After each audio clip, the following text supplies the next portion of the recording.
विमल बहुत परेशान था। उसे समझ में नहीं आ रहा था कि वो इस परिस्थिति से कैसे निपटे।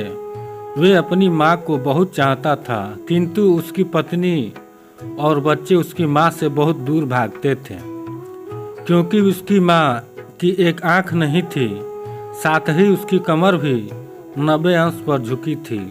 वैसे वह अपना काम सब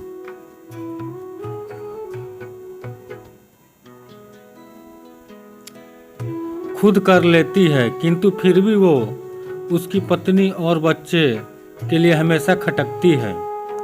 दादी, आप ऊपर के कमरे में जाओ, मेरे दोस्त आ रहे हैं, विमल के बेटे अखिल ने बड़े बेरुखी से कहा। पर बेटा, मैं तो यहाँ बहुत दूर बैठी हूँ, विमल की माँ ने बहुत प्यार से कहा। नहीं, आप उनके सामने मत रहो, वो मुझे चिढ़ाते हैं, अखिल ने जोर से डांटते हुए कहा। क्या अखिल, क्यों चिल्ला रहे हो? विमल की पत्नी कामनी ने किचन से ही आवाज़ लगाई। देखो न माँ, ये दादी ये ड्राइंग रूम में बैठी है और मेरे दोस्त आ रहे हैं, अखिल ने शिकायत भरे लहजे में कहा। माँ जी, आप ऊपर चली जाओ, क्यों हम लोगों को लजवाती हो? कामनी ने अपने बेटे का पक्ष लेते हुए कहा। बेचारी सरस्वती चुपचाप उठकर जीने के सहारे ऊपर जाने लगी। कमर झुकी होने के कारण उन्हें ऊपर चढ़ने में बहुत परेशानी हो रही थी, किंतु वो पूरी ताकत से ऊपर के एक अकेले कोने वाले कमरे में जाकर बैठ गई। विमल बाजू के कमरे से सब सुन रहा था। उसे कष्ट हो रहा था कि उसकी माँ को अपमानित होना पड़ रहा है, किंतु वो असहाय था। अगर वो कुछ कहता तो पत्नी और बच्चे उसका विरोध करने लगते हैं।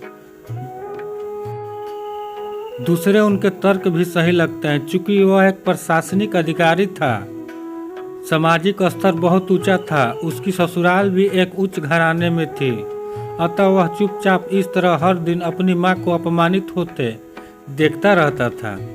रात को विमल की पत्नी ने कहा, देखो जी, अब कुछ करो, कल कलेक्टर साहब की पत्नी आई थी, माँ जी अपनी देसी धुन धारा में उनसे मिली, मुझे बहुत शर्म आ रही थी बताते हुए।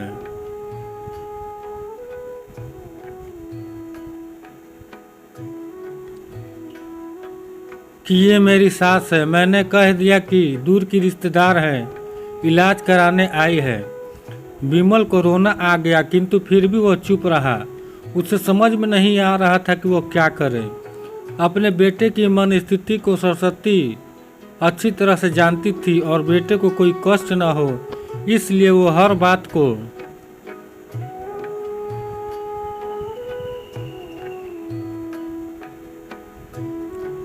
चुपचाप सह लेती थी।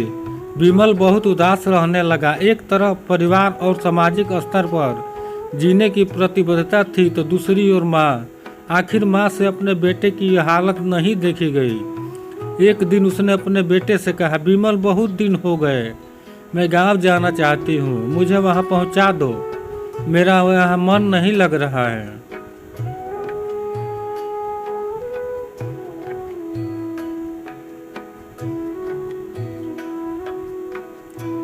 किंतु माँ, वहाँ तो कोई नहीं है, तुम्हारी देखभाल कौन करेगा? विमल ने आश्चर्य से पूछा। अरे सब गांव वाले तो हैं, और वो तुम्हारे मामा जी तो उसी गांव में रहते हैं, और फिर हम सारी व्यवस्थाएं करके आएंगे ना। कामनी को तो जैसे मन की मुराद मिल गई हो।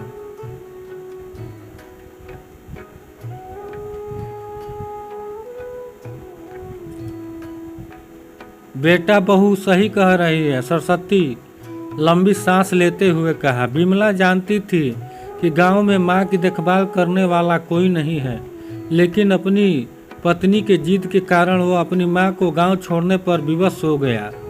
माँ को गांव छोड़कर आते वक्त उसे रोना आ रहा था तथा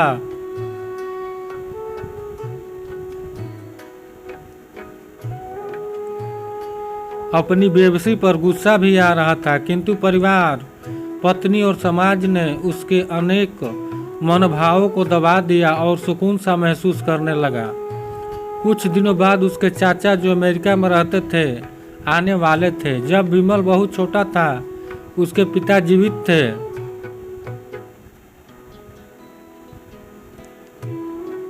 तब वे भारत आए थे और उसके बाद वो अब भारत आने वाले थे। पूरा परिवार और आस पड़ोस बहुत उत्साहित था। अमेरिका से विमल के डॉक्टर चाचा आ रहे थे। डॉक्टर रमेश ने जैसे ही घर में कदम रखा सबने मिलकर बहुत उत्साह से उनका स्वागत किया।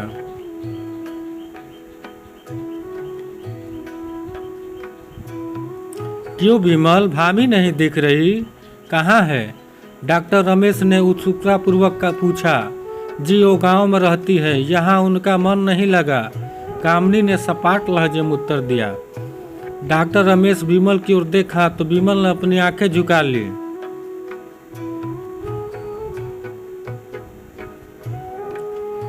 डॉक्टर रमेश सब समझ गए, बोले हम भाभी से मिलने कल गांव चलेंगे। दूसरे दिन सभी लोग गांव के घर में पहुंचे। देखा कि सरस्वती को बहुत तेज बुखार है और वो पलंग पर असहाय पड़ी है। डॉक्टर रमेश दौड़कर सरस्वती के पास गए, उनके पैर छूकर रोने लगे। सरस्वती की हालत तो उनकी कल्पना से परे थी।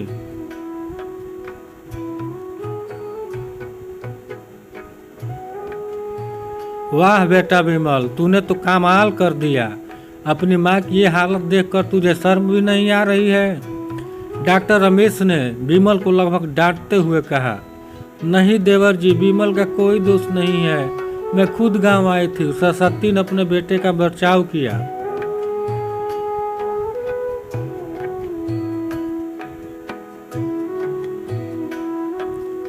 मुझे सब पता चल गया भाभी, आप चुप रहो। क्यों बहू, तुम्हें अपनी सास की कुरूपता पसंद नहीं?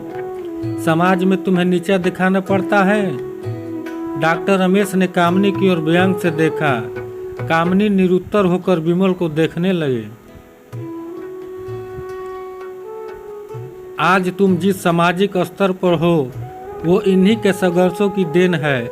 और बेटा विमल, तुम्हें शायद मालूम ना हो कि बचपन में तुम 1 साल के थे तब छत से गिरने के कारण तुम्हारी एक आंख फूट गई थी और तुम्हारी रीढ़ की हड्डी में भी समस्या थी। तब तुम्हारी इसी कुरूप माँ ने अपनी एक आंख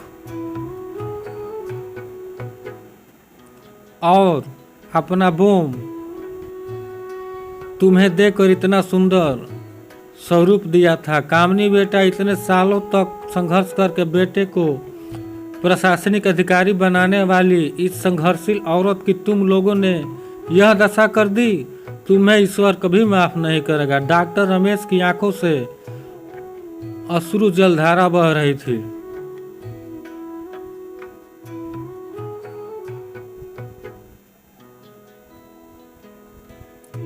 भाभी, अब आप मेरे साथ अमेरिका जाएंगी, यहाँ इन स्वार्थी लोगों के बीच नहीं रहेंगी। डॉक्टर रमेश ने सरस्वती से कहा। विमल को तो काटो तो खून नहीं था। डॉक्टर रमेश जो उसके चाचा थे, उन्होंने जो राज बताया उसके बाद तो विमल को यही लग रहा था कि उससे ज्यादा पापी इंसान इस दुनिया में कोई और है ही नहीं।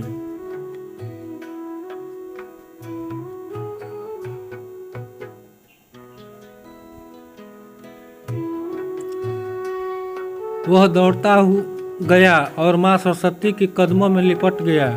माँ, मेरा अपराध क्षम्य है, मैं जानबूझकर चुप्पी साधे रहा, आपका अपमान करवाता रहा। अब सिर्फ आप ही उस घर में मेरे साथ रहेंगी और कोई नहीं। विमल ने आग्नेय दृष्टि से अपनी पत्नी और अपने बच्चों को देखा।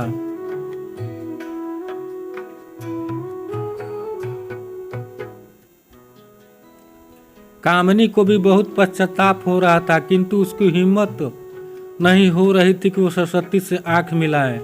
सरस्वती ने कामनी की मन स्थिति को समझकर उसको पुचकारते हुए अपने पास बुलाया और विमल को डांटते हुए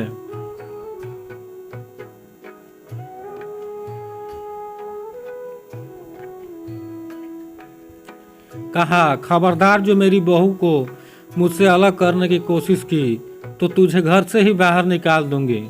कामनी और बच्चों ने सरस्वती के पैर पकड़ते हुए अपने व्यवहार पर माफी मांगी और माँ के हृदय